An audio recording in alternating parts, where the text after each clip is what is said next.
till now we had solved this problem of rolling down an incline using the Newton's second law, using the Newton's method. Now we'll try to solve this problem using energy method. So before we try solving this problem using energy method, we have to derive the work energy theorem and the principle of conservation of energy for rotational motion. So let's see what is that theorem. Suppose this is my given body and this is the external force which is acting. Now I will derive this work kinetic energy theorem for rotational motion. So what will be the work done? Work done will be dW, which is the dot product of F dot ds. ds is the small displacement in this direction. Now using this phi, you can see that F dot ds will be F sine phi r d theta. Why? Because if this d theta is very small, I can assume that this ds will be approximately equal to r d theta, and since this is phi, so this angle will be 90 minus phi, and cos 90 minus phi will be sine phi. So I can write this.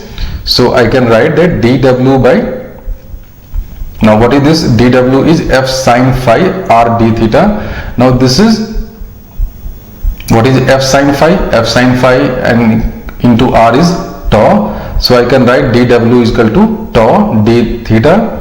If I differentiate this, then dw by dt will be power, that will be equal to tau times d theta by dt is equal to tau omega. So this is the equation for work done in a rotational motion, that is dw is equal to tau d theta. Now suppose I want to find what is the torque. Then what is torque? Torque, I have seen that torque is equal to I times alpha, and even if this I is about an axis which is accelerating, since I have taken this cm here, I can use this formula. So torque will be ICM alpha, this will be alpha, I can write as d omega by dt. So this will become dw by d theta, that d omega by d theta into d theta by dt, which will be d omega by d theta into this thing is omega. So I can write it as that torque into d theta, if you multiply it by this d theta by here, torque d theta is equal to d omega, which is from here, which will be equal to ICM omega d omega. This formula which I am deriving is very similar to what you have for work energy theorem that you use there. In that case, what we do, we write say F is equal to MA, then A is dV by dt, which I can write is as M dV by dx into dx by dt. This dx by dt becomes V, so this becomes M into V dV by dx. So in your F dx is equal to mv dv. Now you integrate it, so you get work done is equal to half mv square, that is change in half mv square. So this is the formula for translational motion.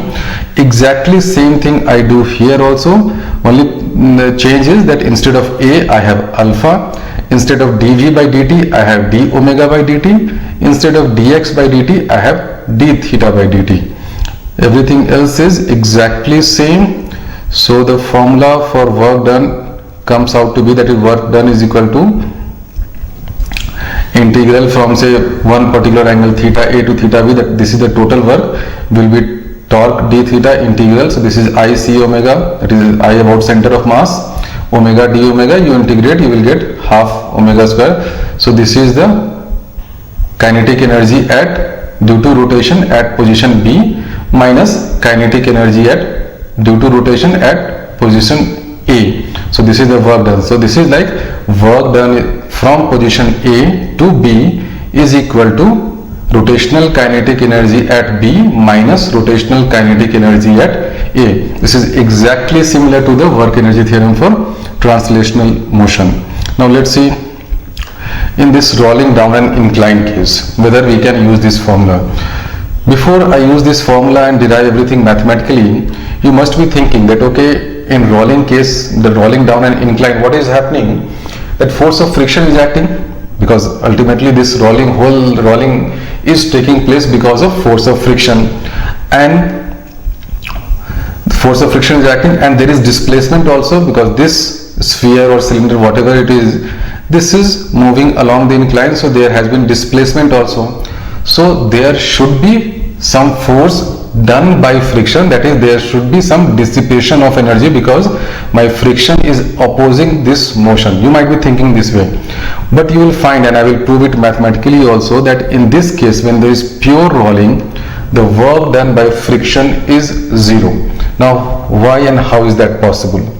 That is possible because you see, in this case when there is pure rolling, this point of contact, that is P, that is momentarily at rest. This point P is not moving. There is no relative motion between this incline and this circular surface or sphere or whatever it is. There is no relative motion between this and this. So since there is no relative motion, there is no relative displacement at this point P. So although this force is acting throughout this motion, since there is no relative displacement, the work done by friction is zero. I can explain it in other way also. Let me explain this in another way. Suppose I have got this duster, and on this duster I have kept a small pen cover.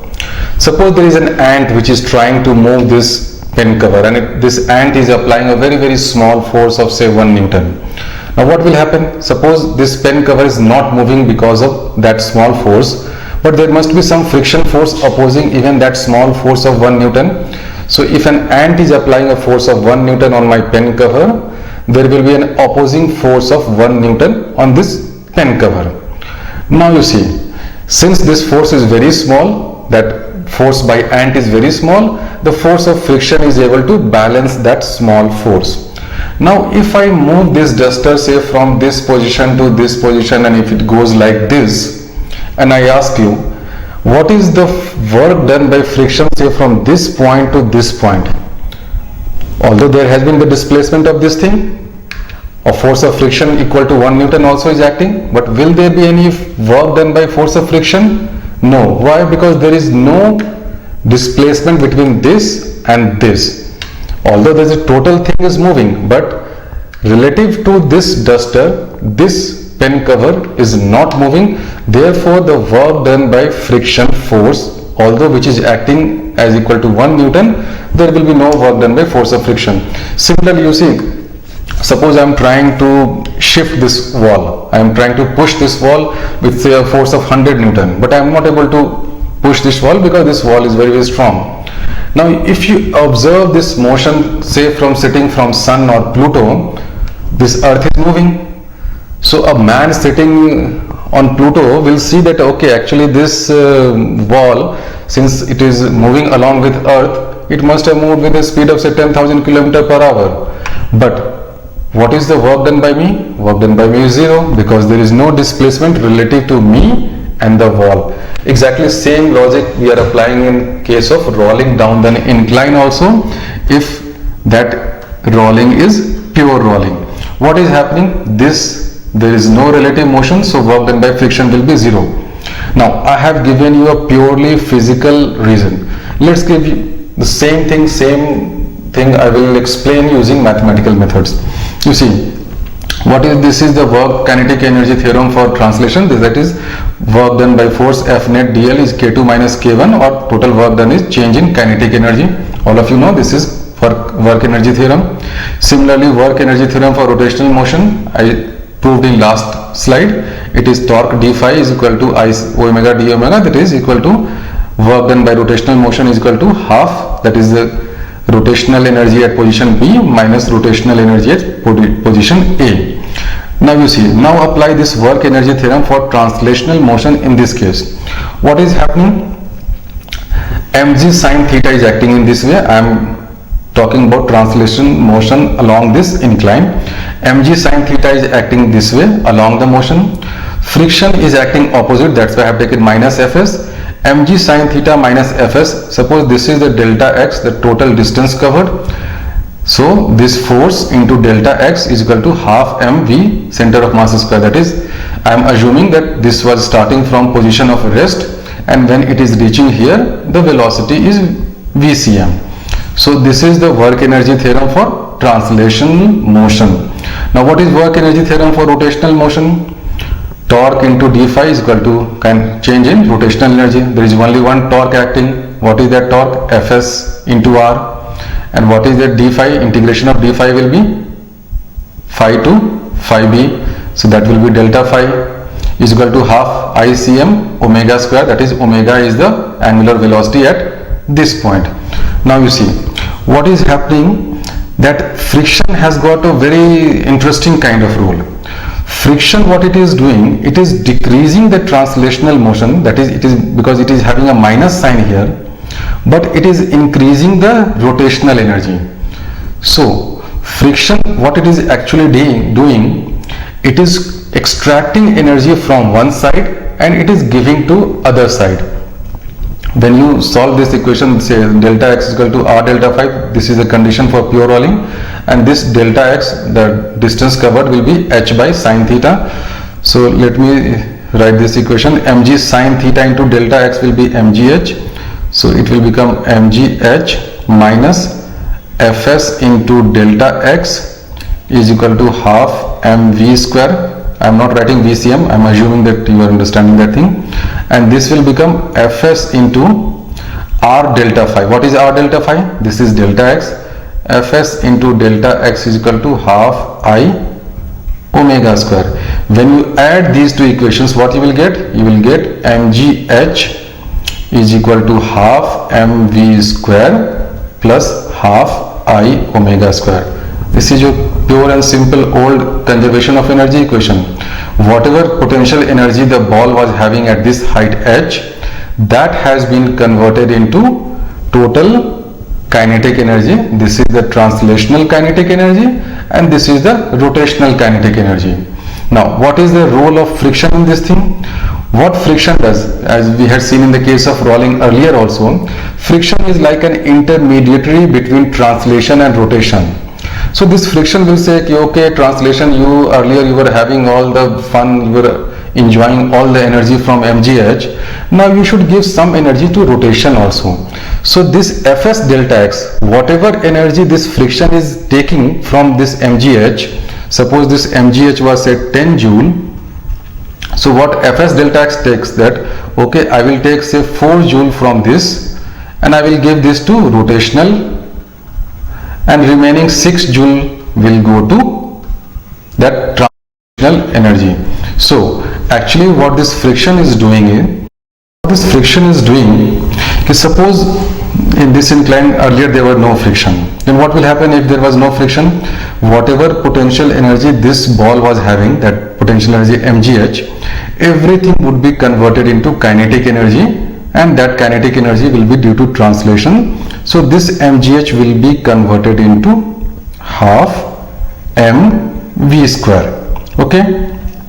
Now when friction is there, this friction will say to kinetic energy of translation that you should not take all the potential energy, you should give something to this poor chap rotation also.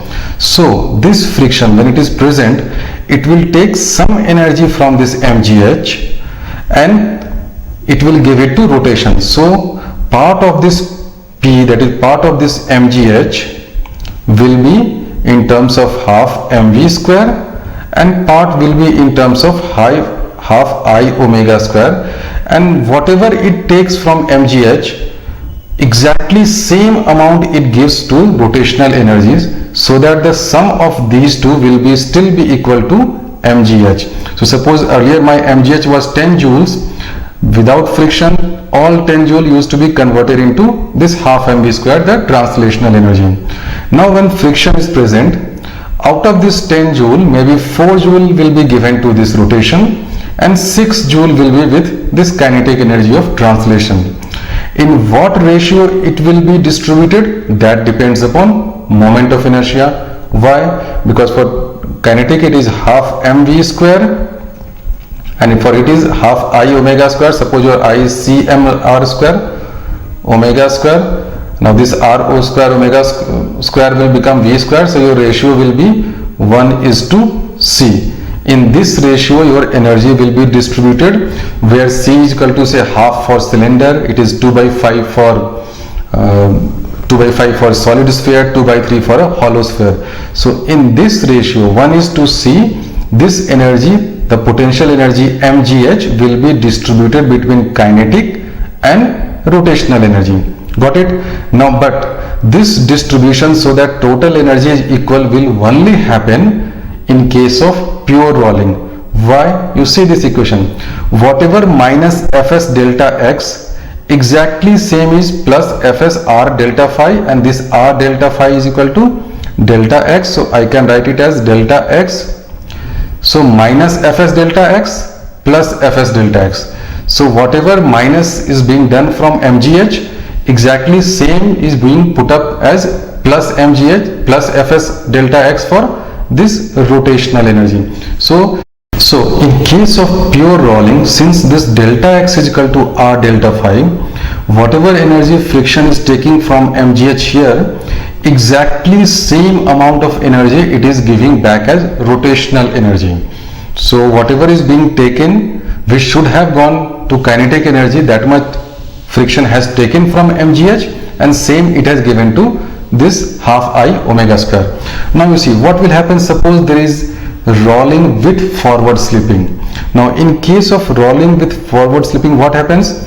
Your VCM is greater than r omega. It means your delta x will be greater than r delta phi. So you see in this equation, minus Fs delta x, and this is whatever the friction is taking away from mgh, and how much it is giving back to rotation? It is giving back to rotation Fs r delta phi. So it is taking back from mgh a greater quantity and giving back to rotation a smaller quantity. So exactly what will happen? Suppose your mgh was 10 joule. This is my mgh. So friction will take say around 4 joule from mgh and give back say around 2 joules to rotation. So what will happen? There is a net loss of 2 joules of energy, and this is the energy dissipation. Why there will be energy dissipation because of friction? Because it is rolling with forward slipping. It means there is a velocity of this point, and since there is a velocity of this point, the work done by friction in this case will be non-zero, because friction force is acting and this point is also undergoing a relative displacement. And exactly whatever quantity is being lost as friction or heat energy, exactly that will be the loss in total energy. I can prove that also. So let's see this case when there is rolling along with forward slipping, that is VCM is greater than r omega. So what will happen? This is the work energy theorem for translation. So it will become mgh, because sine theta into delta x is this h. mgh minus Fs delta x is equal to half mv square. This is the work energy theorem for translational motion, and Fs r delta phi is equal to half I omega square. In this case, delta x is not equal to r delta phi, because I am assuming that this ball is not doing pure rolling, it is doing this thing, rolling with forward slipping. So I cannot equate and make these two quantities equal to 0. Now you do some calculation. Basically you put this half mv square this side and this also this side, you will get mgh minus half mv square plus half I omega square. You bring this thing this side, you will get Fs delta x, and this will come this side, so it will become minus Fs r delta phi. So what is this thing? This is your initial energy, this is my E initial, minus this is my final energy at this point, that is kinetic energy due to translation plus kinetic energy due to rotation. So this is my E final. So what is this? This is my E initial minus E final. So this is the loss in energy, and this will be loss due to friction. Loss due to friction, because E initial will be greater, E final will be smaller. And what is the loss? Loss is Fs delta x minus Fs r delta phi, and I know this loss is positive. Why? Because delta x is greater than r delta phi. So this Fs delta x will be something in that example I had shown. So this is Fs delta x is 6 joules. It means it is taking 6 joule from mgh, and this will be minus 2 joules. So total will be 4 joule as your loss. This is the loss due to friction.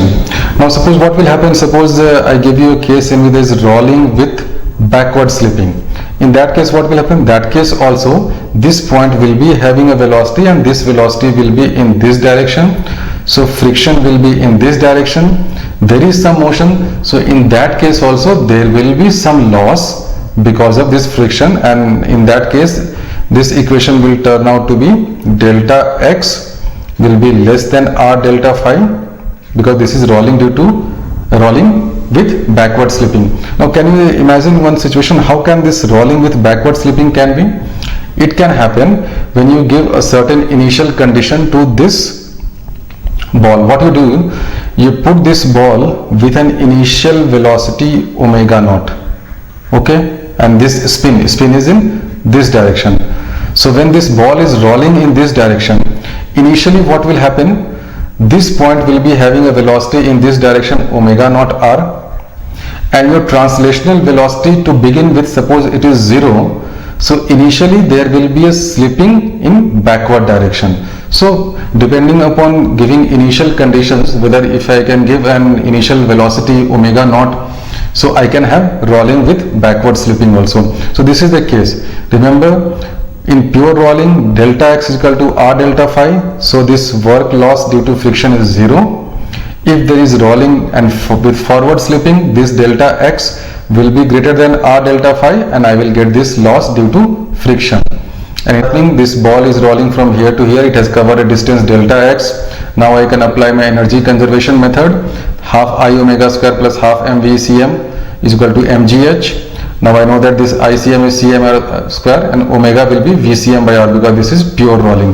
V will be R omega. Put your omega as VCM here. You will get an equation in VCM. Solve it. You will get VCM is equal to this thing. Now you can apply this equation that VCM square is equal to 2 acceleration into delta x. Using this I can get as ACM is equal to G sine theta by 1 plus C. So we are getting exactly the same equation and exactly the same value for acceleration of center of mass, which we got using Newton's method, using method of dynamics. And I can use conservation of energy here, because this is pure rolling. Although force of friction is acting, work done by force of friction is 0. Had there been, say, rolling due along with forward slipping or rolling with backward slipping, then we would have to take care of the term like Fs delta x and Fs r delta phi, that is work done by friction also. In those two cases, when there is rolling with forward slipping or rolling with backward slipping, there is some energy loss due to friction. But for pure rolling cases, this is a very simple, neat and easy equation, that final energy, that is final kinetic energy, is equal to initial this potential energy. Thank you.